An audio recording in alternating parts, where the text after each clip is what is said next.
या लेक्चरमध्ये पाहणार आहोत आपण रियल, नॉमिनल आणि पर्सनल. ठीक आहे, म्हणजेच गोल्डन रूल जर तुम्ही लक्षात घेतला तर पर्सनल म्हणजेच काय येणार, डेबिट द रिसिव्हर. लक्षात घ्या, पर्सनल अकाउंटिंगचा रूल काय येणार, डेबिट द रिसिव्हर आणि क्रेडिट द गिव्हर. लक्षात राहील तुम्हाला. मी हे अकाउंटिंग पहिले तुम्हाला वर पण सांगितलेलं आहे. पर्सनल म्हणजेच काय, व्यक्ती आणि संस्था. याचा हा गोल्डन रूल लक्षात ठेवा, डेबिट द रिसिव्हर. जो माल रिसीव करतो त्याला डेबिट म्हणायचं आणि तो जो घेतो त्याला क्रेडिटर्स म्हणायचं. लक्षात घ्या. गिव्हर मध्ये काय येणार, संड्रिकेटर, संडिडेटर, बँक, कॉलेज, हॉस्पिटल, फर्म आणि एनी कंपनी. ठीक आहे, याचं प्रॅक्टिकल पण नेक्स्ट लेक्चरमध्ये दिलं, ते पण तुम्ही प्रॅक्टिकल लेक्चर पाहू शकता. रिअल अकाउंटिंग काय, रिअल अकाउंटिंग म्हणजेच काय की वरी पाहिलं होतं आपण, जसं की कंपनीचे ॲसेट्स आणि स्टॉक यांना आपण काय म्हटलं होतं, रिअल अकाउंट. रिअलमध्ये काय, debit what comes in, credit what goes out. रिअलमध्ये काय होणार, डेबिट काय येतंय आणि क्रेडिट काय जातंय, म्हणजेच कशापैकी, या सर्वांपैकी. नॉमिनलमध्ये काय येणार, debit all expenses and losses, credit all income and gains. लक्षात घ्या, जे काही तुमच्याकडे खर्च होतं आणि जे काही तुमचा लॉस होतो तो डेबिटमध्ये येणार आणि जे तुम्हाला प्रॉफिट होतं, जे इन्कम होतं ते क्रेडिटमध्ये येणार. म्हणजेच काय, रेंट झाली, सॅलरी झाली, इंटरेस्ट झाला, कमिशन झाला आणि ऑल टाईप. खरंच हे या पद्धतीने येतं का, हेच आपण प्रॅक्टिकली पाहणार आहोत. ओके, आपल्याला काय समजून घ्यायचं आहे, रिअल, नॉमिनल, पर्सनल समजून घ्यायचं आहे. तर पाहूया इथं नॉन ट्रेडिंग अकाउंटिंग. पहिलं ट्रान्झॅक्शन पाहूया. CIT training institute started business with cash. कुठलंही ट्रान्झॅक्शन असो, जर गोल्डन रूल जर तुम्हाला समजले, म्हणजेच रिअल, नॉमिनल, पर्सनल, तर तुम्हाला अकाउंटिंग समजते. हे खरं असेल तर हे अकाउंटिंग तुम्हाला जमलं पाहिजे. आता CIT ट्रेनिंग इन्स्टिट्यूटनं बिझनेस स्टार्ट केला आणि पहा इथं एंट्री कशामध्ये येणार, ही एंट्री रिसिप्टमध्ये येणार आणि डेबिट काय होणार सांगा आणि क्रेडिट काय होणार सांगा. डेबिट होणार काय की जे पैसे गुंतवले ते काय होणार इथं, डेबिट. कॅश काय होणार इथं, डेबिट. आणि क्रेडिट कोण होणार, बिझनेसचा मालक. The things which are coming into the business are known as a debit. ज्या गोष्टी बिझनेसमध्ये येतात त्याला डेबिट म्हणा. आणि क्रेडिट कोण होणार, बिझनेसचा मालक. बिझनेसच्या मालकाचं नाव CIT ट्रेनिंग इन्स्टिट्यूट आहे. असं पण होऊ शकतं, जसं की इथं नाव दिलं प्रमोद सर, असं नाव दिलं तर इथं त्यांचं नाव सुद्धा येणार. म्हणजेच ही कंपनी असो किंवा संस्था असो, हे पर्सनलमध्ये येणार आणि ही कशामध्ये येणार, ही राहील काय तुमची कॅश आणि ही रिअलमध्ये येणार. खरंच आपल्या गोल्डन रूलनुसार डेबिट आणि क्रेडिट बरोबर आहे का, हे आपण तपासून पाहूया. तर सर्वात पहिले इथं काय दिलेलं आहे, पर्सनल अकाउंट.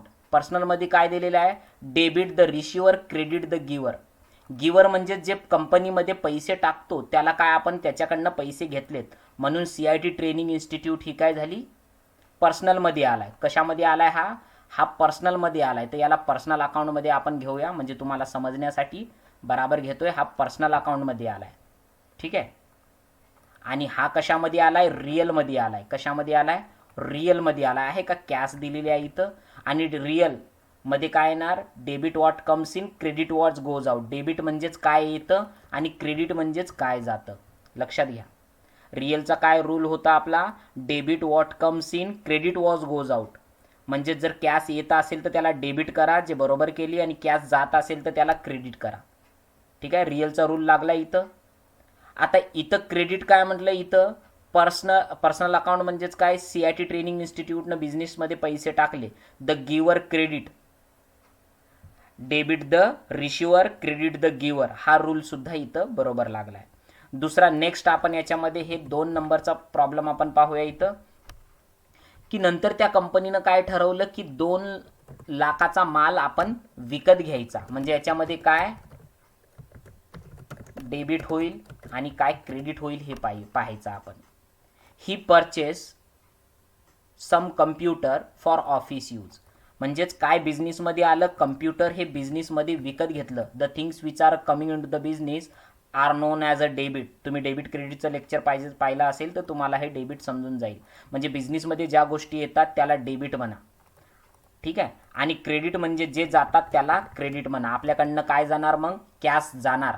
जर तुम्ही परचेस करताय, कम्प्युटर्स परचेस करताय 2 लाखाचे, तर कम्प्युटर आपल्या कंपनीमध्ये येणार तर कम्प्युटर डेबिट, आणि पैसे जाणार तर पैसे काय क्रेडिट. क्रेडिट म्हणजेच जाणे.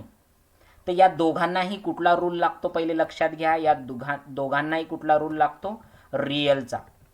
कारण की इथं तुम्हाला रिअलमध्ये दिलेलं आहे की फर्निचर, ॲसेट, स्टॉक, मशिनरी ह्या सर्वांना आपण काय म्हणायचं, रिअल म्हणायचं. कारण की इथं कुठलंही एक्सपेन्सेस झालेलं नाही आणि कुठल्याही व्यक्तीचं नाव आलेलं नाही आहे. कशामध्ये, या ट्रान्झॅक्शनमध्ये. कारण की आपण कम्प्युटर विकत घेतलं जे की रिअल आहे, आणि पैसे दिले जे की रिअल अकाउंट आहे. आणि रिअल अकाउंटिंगचा रूल काय आहे, डेबिट वॉट कम्स इन आणि क्रेडिट वॉट गोज आउट.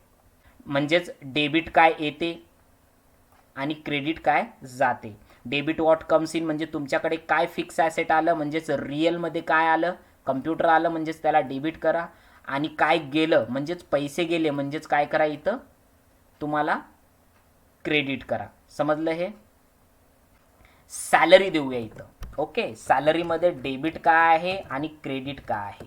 तुम्ही एक कंपनी चालवता आणि तुमच्या एम्प्लॉयला तुम्ही सॅलरी दिली म्हणजे पैसे आले की गेले, नाही पैसे आले नाही, आपल्याकडनं पैसे काय झाले, गेले. तर मग काय करणार इथं, कॅश क्रेडिट. आणि तुमच्याकडे कोण आलं, त्याची मेहनत, म्हणजेच काय, सॅलरी अकाउंट काय होणार तुमचं, डेबिट. आणि क्रेडिट काय, कॅश अकाउंट काय होणार तुमचं, क्रेडिट. म्हणजेच सॅलरी ही पर्सनलमध्ये आली, कारण की ही फिक्स ॲसेट वगैरे नाही, हा पर्सनल आलाय आणि हा रिअल आलाय. मग याला कुठला रूल लागतो हे पहिले पाहूया आपण. रिअल अकाउंट म्हणजेच काय, जेव्हा पैसे जातील तेव्हा रिअल अकाउंट म्हणजेच काय, डेबिट वॉट कम्स इन आणि क्रेडिट वॉज गोज आउट. जे जातील त्याला काय म्हणायचं, क्रेडिट. पण सॅलरी ही कशामध्ये येणार, एक्सपेन्सेसमध्ये येणार. म्हणजेच काय रूल आहे नॉमिनलचा सांगा, all expenses and losses credit all income and gains. तुमची कंपनी सॅलरी देते म्हणजेच एक्सपेन्सेस झालंय, म्हणून तो सॅलरी कधी डेबिटमध्ये खाली आलीच पाहिजे. म्हणून नॉमिनल हा काय आहे, सॅलरी ही एक्सपेन्सेस आहे, म्हणून इथं काय घेणार तुम्ही, इथं सॅलरी घेणार. कळलं का. नॉमिनल काय, इथं कमिशन रिशिव 5000, म्हणजेच काय, डेबिट काय होणार आणि इथं क्रेडिट काय होणार हे समजून घेऊया. कमिशन रिशिव 5000 रुपये. ठीक आहे. तर कमिशन आपल्याला आलं म्हणजेच काय, ॲक्च्युली कमिशन रिशिव म्हणजेच आपल्याला पैसे आलेत की गेलेत, आलेत. पण जेव्हा पैसे येतील तेव्हा डेबिट करा आणि जाते वेळेस क्रेडिट करा. तर यामध्ये डेबिट काय करणार, कॅश, जे की 5000 रुपये तुम्हाला भेटलेत, आणि यामध्ये काय करणार, डेबिट 5000 रुपये जे की तुम्हाला भेटलेत, कारण की रिशिव केलेत तुम्ही 5000 रुपये. आणि क्रेडिट काय करणार तुम्ही, कमिशन. म्हणजेच काय, याच्यामध्ये कुठला रूल येणार, कमिशनला. कॅशला तर काय येणार तुमचा, रिअलचा rule, debit the receiver, debit what comes in, credit what goes out. आणि पर्सनलला काय रूल्स आहे, all expenses and losses debit आणि all incomes and gains credit. पहा इथं दिलेलं आहे. ठीक आहे. तर ह्या रूलनुसार इथं काय येणार सांगा, समजलं. इथं debit what comes in, credit what goes out, म्हणजेच कॅश आपल्याला काय येणार, डेबिट वॉट कम्स इन. आता इथं all expenses and losses debit and all income and gain credit, कारण की इन्कम अँड गेन आहे, इन्कम आहे, ही रिसिव्ह आहे, म्हणून हा क्रेडिट येणार. तुम्ही व्हिडिओ मागे पुढे करून पहा, कारण की कुठलंही ट्रान्झॅक्शन जे मी दिलंय, जे रिअल, नॉमिनल, पर्सनल याच्या अकॉर्डिंगच आलेलं असेल. जर हे समजलं नसेल तर ह्या लेक्चरला परत पहा, कारण की अकाउंटिंगचा गोल्डन रूल जर तुम्हाला समजला नाही तर तुम्हाला पूर्ण अकाउंटिंग समजणार. म्हणजेच अकाउंटिंगचा गोल्डन रूल जर तुम्हाला समजला नाही तर तुम्हाला पूर्ण अकाउंटिंग समजणार. म्हणजेच what is the personal account, what is the real account and what is the nominal account. Personal account म्हणजेच काय, debit the receiver, credit the givers. आणि रिअल अकाउंटिंग काय, debit what comes in and credit what goes out, जे की asset, furniture, cash, stock किंवा कुठलीही संपत्ती असेल.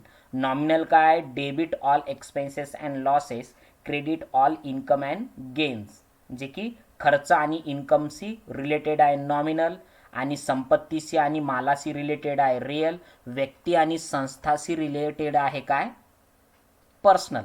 ह्या 3 गोष्टी जर तुम्हाला लक्षात आल्या तर माझे समोरचे प्रॅक्टिकल लेक्चर पहा, तुम्हाला अकाउंटिंगमध्ये कुठलाही प्रॉब्लेम येणार नाही. तुम्ही MBAचे स्टुडंट असाल, कॉमर्सचे असाल तरी चालेल. तर तुम्हाला ह्या अकाउंटिंगमध्ये कुठलाही प्रॉब्लेम येणार नाही जर तुम्हाला रिअल, नॉमिनल, पर्सनल जर समजला असेल आणि याआधी डेबिट आणि क्रेडिट समजला असेल तर. ओके, यानंतरचे माझे प्रॅक्टिकल लेक्चर पहा, म्हणजेच तुम्हाला कुठेही कोर्स लावायची गरज नाही आहे, कारण की यामध्ये सर्व गोष्टी बेसिक लेवलवर तुम्हाला दिलेल्या आहेत. ओके, लाईक आणि सबस्क्राईब पण करू शकता छान वाटलं तर. Okay, thank you.